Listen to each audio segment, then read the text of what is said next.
Thank you, Chief Spagnoli. I think you raised just about every question that needs to be raised and that I hope we can help resolve in the next few months.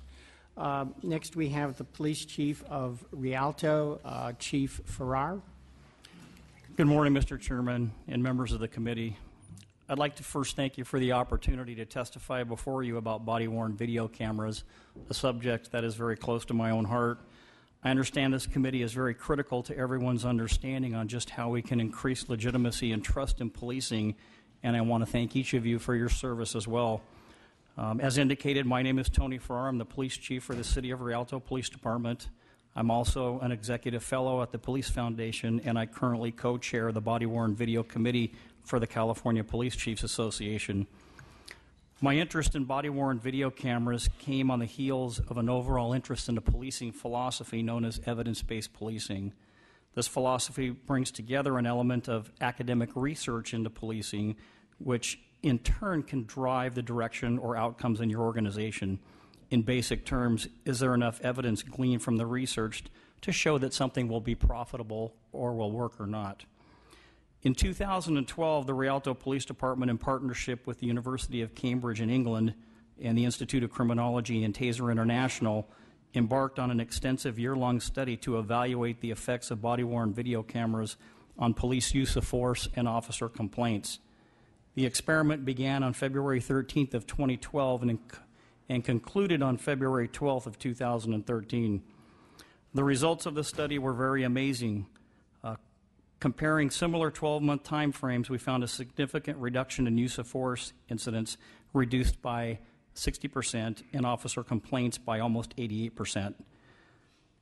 Similarly, we tracked 2 additional years of data, and the results are 83% reduction in officer complaints and almost a 46% reduction in use of force. So all of our numbers thus far over a 3-year time period are holding steady.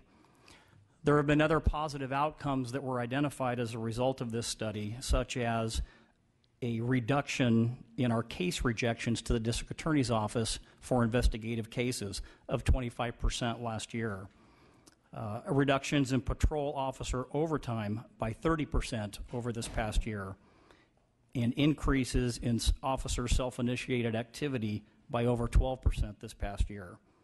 Some other positive outcomes in summary, of course, would be reductions in use of force, reductions in officer complaints, as stated, reductions in case filing turndowns, reductions in patrol overtime, reductions in lawsuits, less liability upon your city, reduction in man hours investigating complaints, a very easy way to deal with frivolous complaints at the line level supervisory ranks as a sergeant, an increase in case filings, increase in plea bargains, increase in self-initiated activity, and the ability to better document domestic violence cases, to name a few. The 2 most important ones that I think that we're all here today to discuss also would be your increase in community trust and your overall increase in policing legitimacy in this profession. Some of the challenges that you've already heard of would be the costs, video storage, public records issues, your police union and officer acceptance, and of course your policy. First and foremost, you can't really think that just because you implement this type of technology, your department is going to have the silver bullet that's going to fix everything. It's really not. While there are many benefits, it does not take the place of community policing or similar efforts. Second, there is not a one-size-fits-all policy. I would highly recommend that we come up with a solid framework policy for any agency that wants to propose this type of technology and allow some autonomy at the local levels.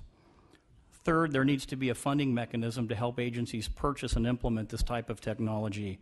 If this is truly the direction that we want to go, it appears that we're going to need some help in this area. And finally, we cannot ignore the challenges that we face regarding public records and privacy issues. We need solid legislation to help us in this area. So I have a couple of recommendations, at least some things that I would like to see develop over the next year or so. I think that we should increase funding for scientific research on the impacts of this type of technology, establish a research committee or a work group funded by the state to research this type of technology, increase funding for local agencies to purchase and implement the technology, analyze the Public Records Act and modify this accordingly to basically face the realities of this technology and ensure post-training standards are in line with the notion of building community trust with this technology. As we begin to better understand this technology, it is again important to understand that no single piece of technology will eliminate some of the tensions that exist today between the police and some communities. Ultimately, it'll be the ability of law enforcement to reestablish relationships and rise to meet the challenges of today as we have done in the past. Thank you very much, and I'd be happy to answer any questions. Thank you. We'd then like to hear from Arif Ali Khan, Los Angeles Police Department Constitutional Policing. Thank you, Mr. Chairman and honorable members of the committee. On behalf of Chief Charlie Beck of the Los Angeles Police Department, I'd like to thank you for inviting me to participate in this hearing and tell you a little bit about the LAPD's use of on-body video. As was mentioned, my name is Arif Ali Khan. I am not a police officer. I am a former federal prosecutor and previously was a senior policy official at both the federal and local government. And currently I serve as a senior policy advisor to Chief Beck and am coordinating the development of the on-body video policy for the Los Angeles Police Department. Now, use of digital recording by the LAPD is deployed in the field is not new. In fact, as was mentioned previously, digital in-car video has been a technology that's been used in many departments, and LAPD started that approximately 4 years ago in 2010 when LAPD deployed its digital in-car video system in over 300 patrol cars in the South Los Angeles area.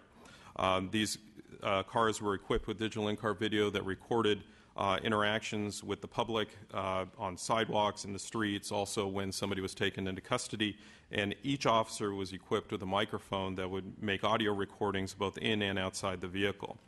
Now, since that time, LAPD system alone, just in South LA, has made over 1 million recordings consisting of hundreds of thousands of hours of video footage.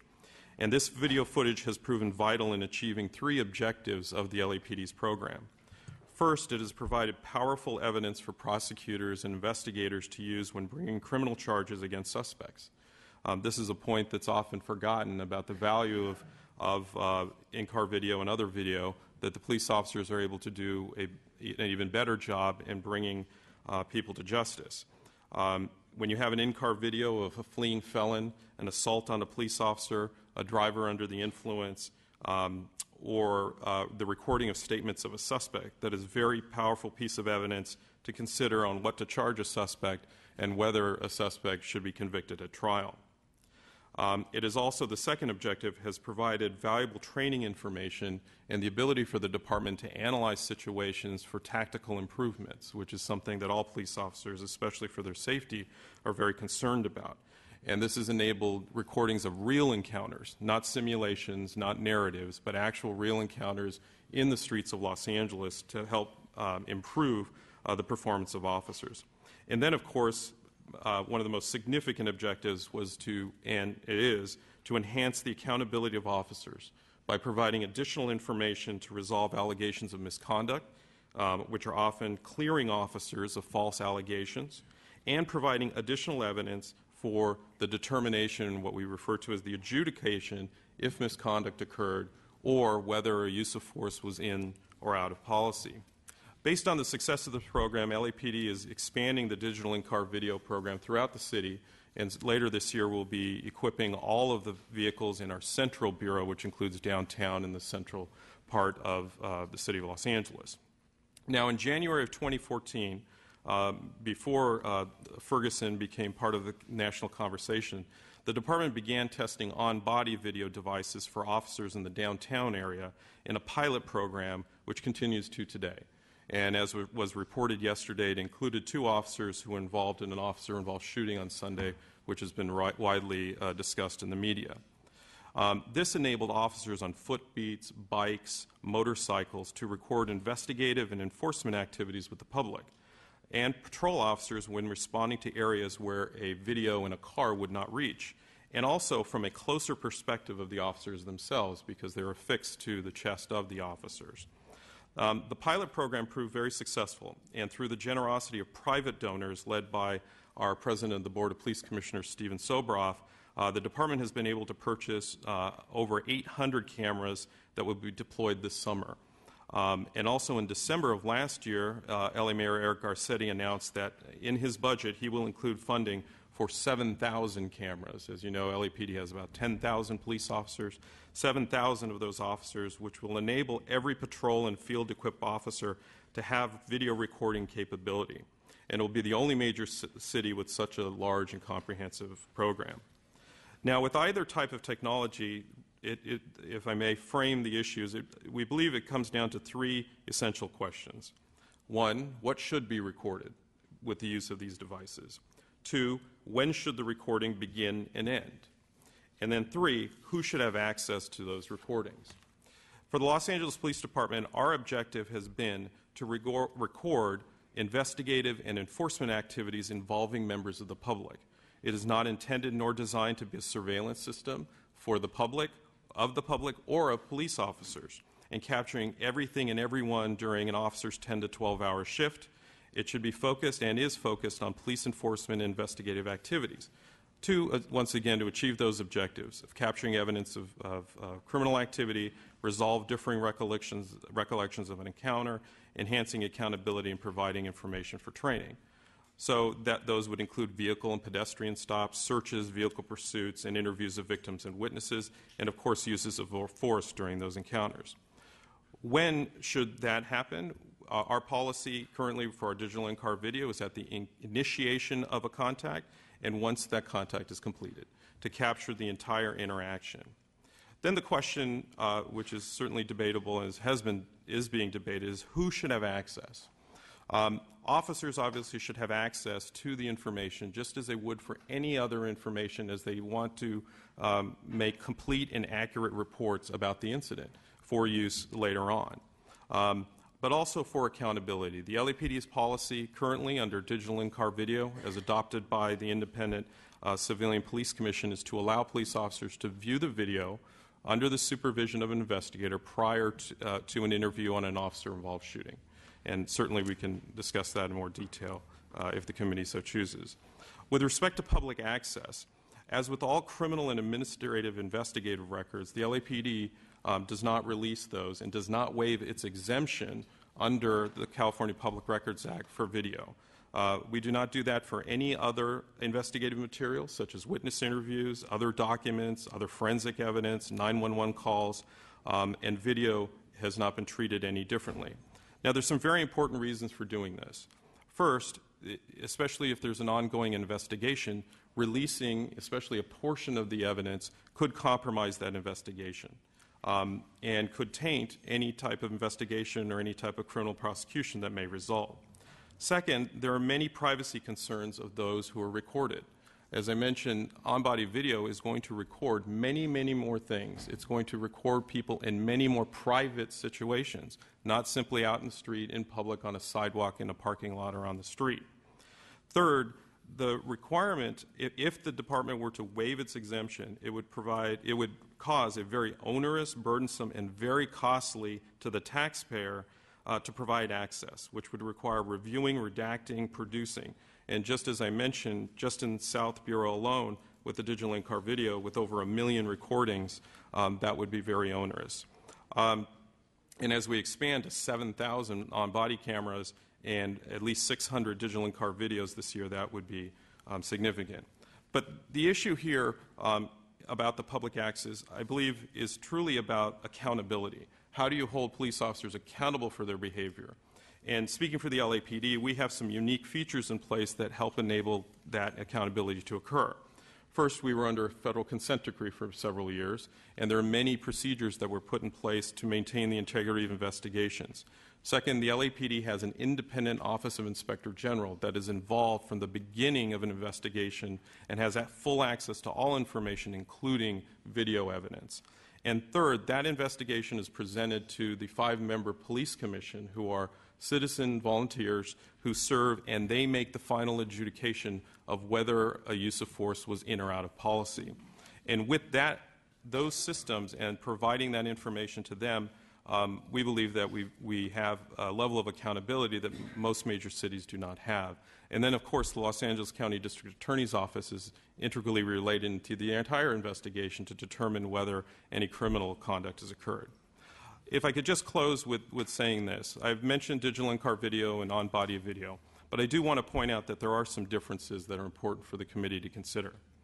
On-body video is not limited to recording encounters in the streets, on the sidewalks, and other places, but in many private homes, businesses, and other private spaces. It will record many more victims who have suffered unimaginable crimes and tragedies. And it also may deter some witnesses from cooperating for fear of reprisal, especially in gang-related crimes that have plagued so many parts of our city and throughout the country. And the cost of digital in-car video and on-body camera is significant, as the other panelists have indicated. But it has and will continue to provide an important tool, but also to keep in mind it's a portion of the incident. It is incomplete information and only one limited perspective. And digital in-car video and on-body will provide a lot of information, but it will not provide all of the answers, especially in a fast-moving, dynamic incident that involves complex human behavior. And piecing the puzzle together requires all of the information from witnesses, officers, forensics, and video. And it will continue to be an important tool, and we, on behalf of the LAPD, we look forward to the support of this committee and others in working with you on these important issues. Thank you. Thank you. Thanks for the very excellent testimony from all four of our witnesses. I'd like to welcome now the chair of the Senate Public Safety Committee, Senator Hancock. Well, thank you very much. Chairman Quirk, I really want to thank you for having this hearing. It's very important right now as we look at the future of local law enforcement. And thank you for letting me sit in, even if for a little while. I'm sorry I missed the testimony of the two chiefs from my district, but I can catch up with you. I know where to find you, and vice versa. Let me just say that there is broad public interest in this right now, and there seems to be broad support, both from the public and from the police officers that I've talked to.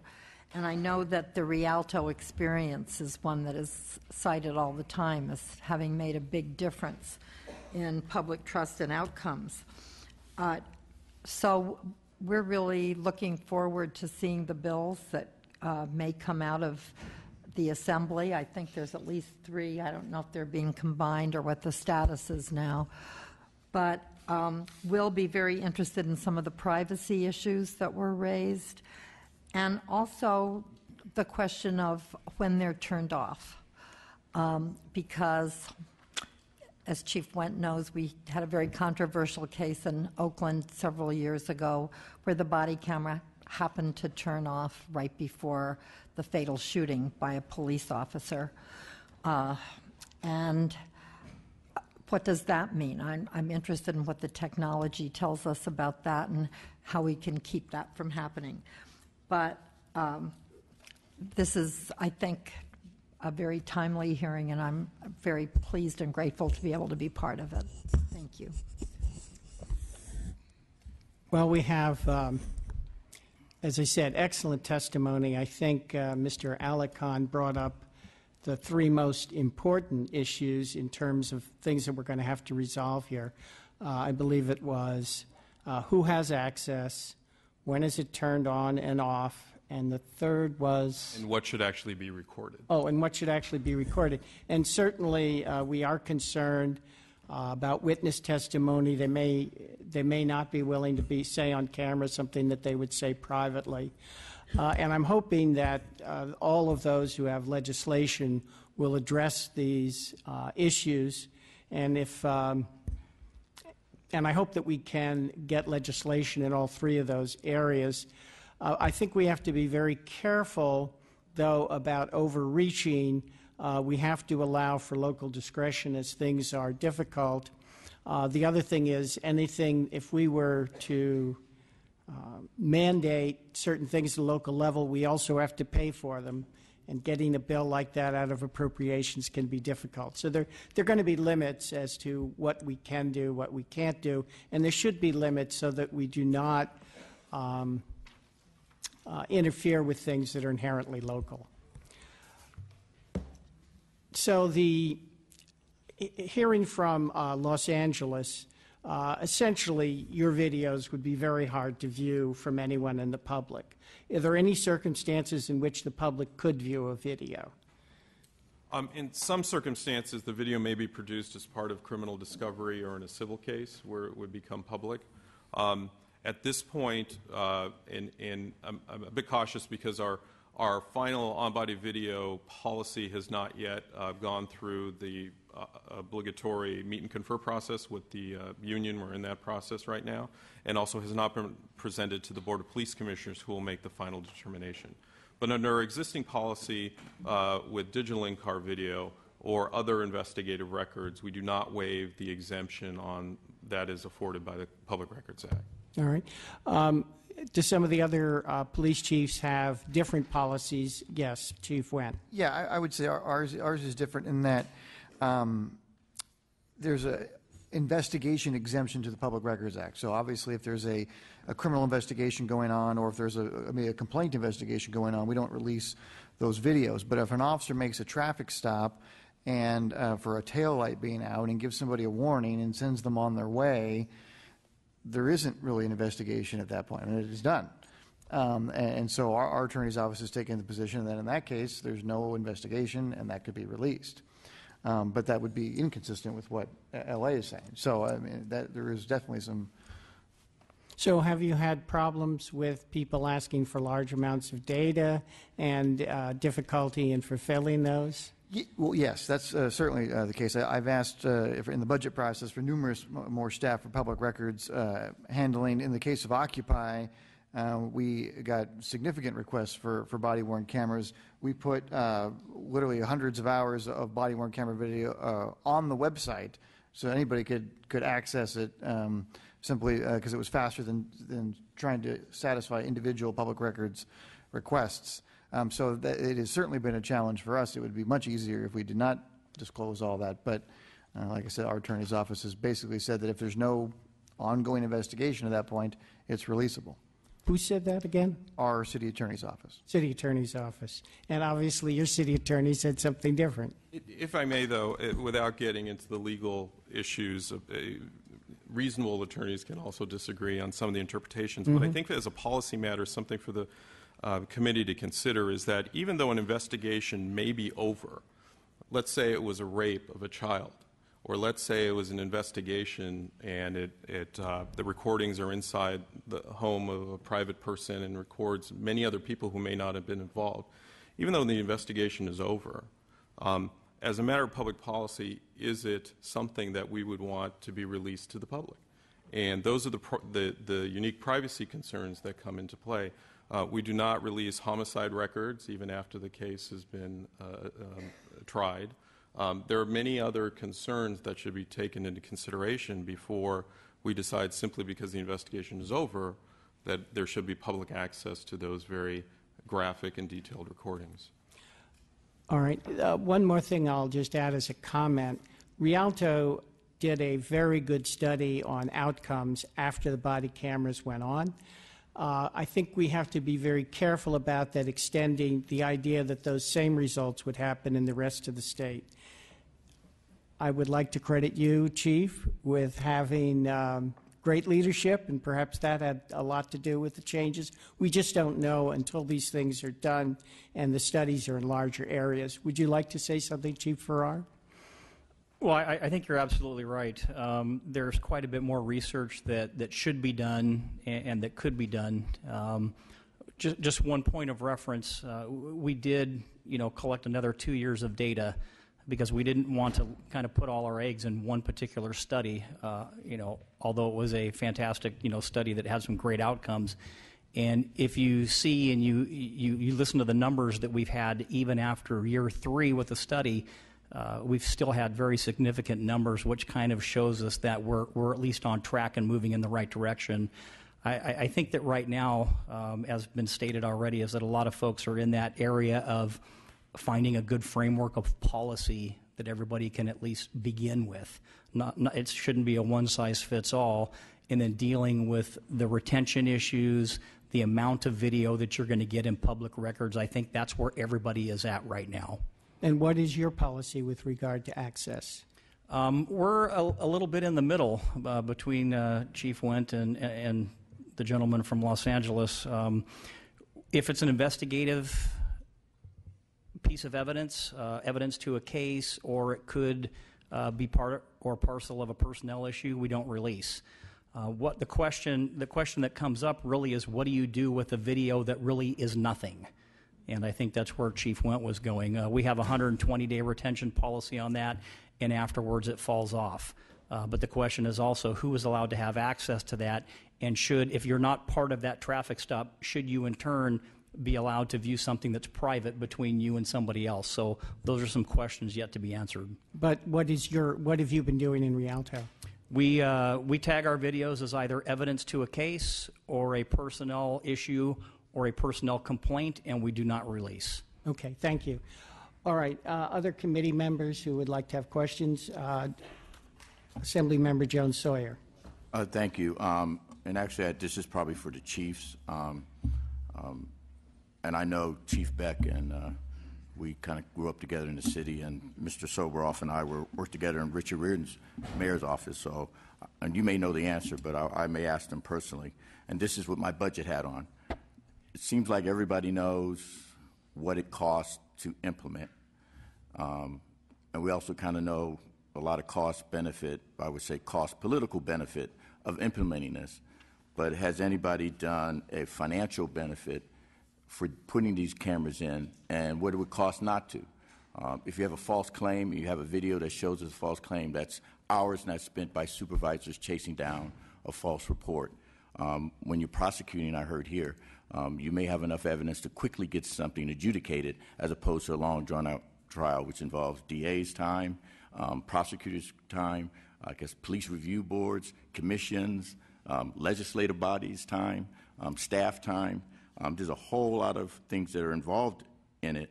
An Inspector General, if you have one in your department investigating this, that when you have body cameras, you could reduce some of the, I heard you talk about reducing some of the activities that you do, but has anyone ever quantified it? Did you quantify it before you started the program so that you could actually say having body cameras could be a financial benefit, even though the cost may be $6 million, $3 million, $2 million a year, but if you're spending $10 million a year in lawsuits against the department, that I think that either becomes a wash or becomes a cost benefit for you to implement a body camera. So my question to the chiefs, did you ever look at it financially to put this in either at the beginning or an opportunity to look at it while you're doing your study, or even now looking at, you know, how has this benefited the department financially? Because I'm with Mr. Quirk. The last thing I want is for this to get stopped or stalled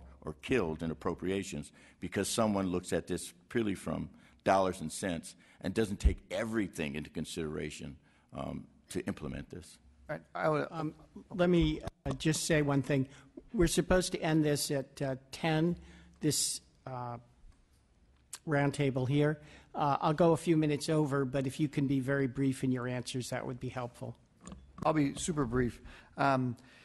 We are looking at it, but it's one thing it's difficult to quantify in that we have seen, similar to Rialto, reductions in uses of force, reductions in complaints, and reductions in federal lawsuits, and reductions in payouts in lawsuits. But how do you quantify what doesn't happen? So, I mean, while we see the trend going down, it's difficult to say for sure that, you know, had this not been on video, we would have paid out this much money. It's difficult to get an accurate figure as to what that looked like. So it looks promising as far as saving money, but I'm not sure we can actually attach a dollar value to it. And I'll just add to that although we can't predict the future, we looked at the last several lawsuits that we had involving police officers, and we feel that there would have either been a lower or no payout if we had those police actions documented on video.